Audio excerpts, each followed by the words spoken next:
Well, it seems to be more than just next man up. A couple things coming into this week. Yesterday, we heard Dan Campbell on the presser talking about first and foremost are some of the injuries, but some of the guys coming back from injuries.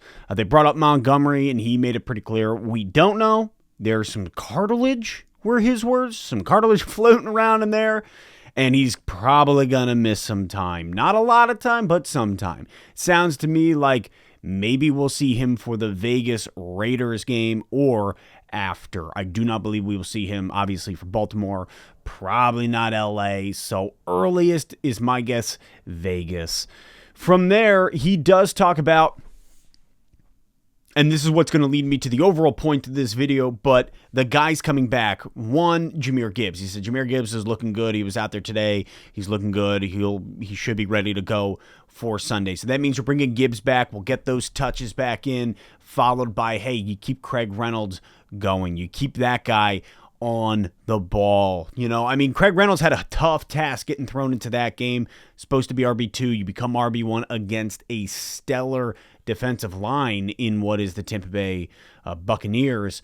And Craig Reynolds did a great job. Stuffed up at the line a lot, had some improvements to be made. But, hey, we saw what he was capable of, specifically with that block and that one ripoff. So, sounds like Jahmyr Gibbs will be coming back. He said there is also improvement on Brian Branch.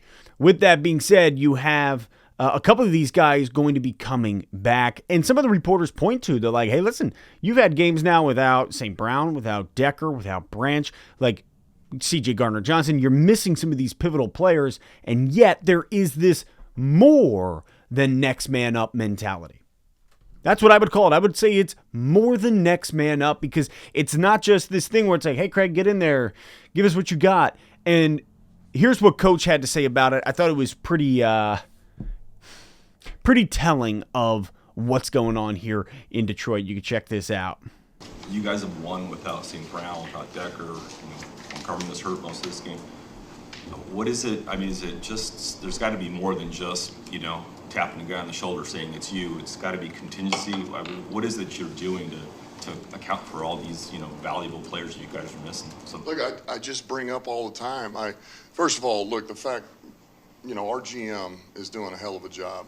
Let me start there, all right, because he's given us guys that have the ability to grow and develop, have talent, and then the coaches are developing that talent. But I think also there's a mindset here. I think everybody on the roster, top to bottom, whether you're a starter, you're a reserve, you're on the vet squad, the practice squad, they really believe that at some point here they're going to have an impact on helping us win, because we preach it all the time. And we say it even when we get down those tough cuts in training camp. Is like, look, just because you don't make the 53, if you're here, you're on our practice squad, vet squad, you're probably going to play for us, and we're going to need you to step up and take on a role. And there can't be a drop-off. There can't be a deficiency. And so I think they believe that. And I think the rest of the guys on the roster, because those guys have been around, they've earned that, the way they practice, the way they prepare. There's a trust level there that, okay, you're the next guy up. I trust you. Let's go. There you have it. There's this expectation for any of the guys that are getting cut, for any of the guys that don't make that 53-man roster. The expectation is, one, Brad Holmes is picking dudes. He's scouting dudes. Our scouts, they're grabbing and choosing specific individuals, because it's like, well, we know that this is a game of attrition. We know there's going to be injuries. Men are going to go down. And if that's the case, we got to pick guys that still fit the bill. Still fit the bill. Stoop kid gonna leave Stoop. Stoop kid gonna leave. You get it if you get it. You know if you know. We are who we are. Kesha. It's this thing where it starts at the top, and the guys that are being picked, that even if they're not on that 53-man roster, coaches making it clear, they still fit what is the prototype of what we want. And so you see that in Craig Reynolds. We saw that with the block. We saw that with him. You see that with guys that are coming in like Dorsey, right? Or like Gilmore. You have these specific dudes that you're like, though you might not be on the 53-man roster to start the year, you have that dog in you. You have that certain grit mentality, guys that can be counted on when others are going down. Look at our line for a great example.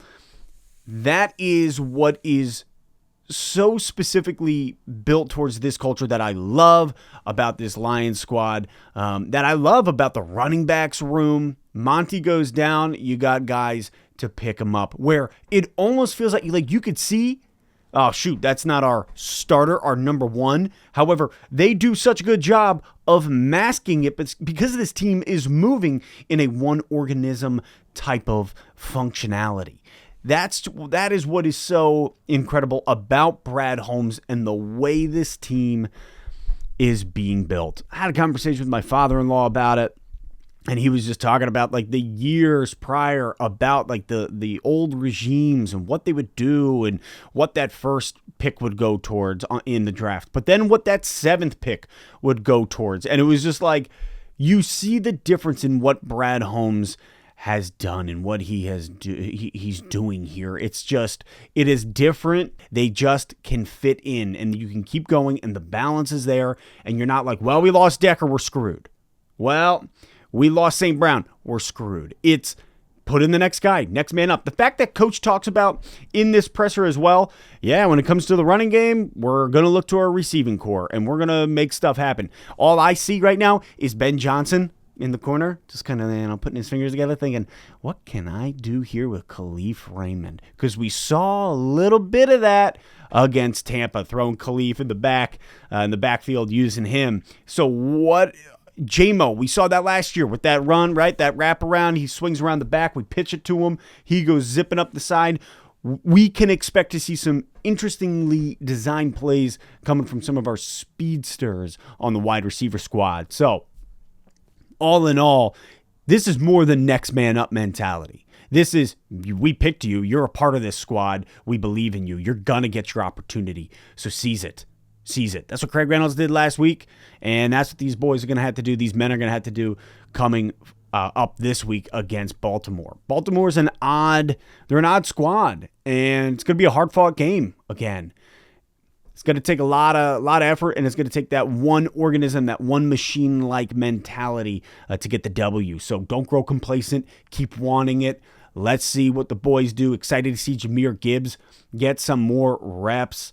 It's going to be a fun one. It's going to be a fun one. So that is it for now. Enjoy your day, the rest of it, whatever you got. Drop your thoughts in the comments. What do you want to see in the run game this week?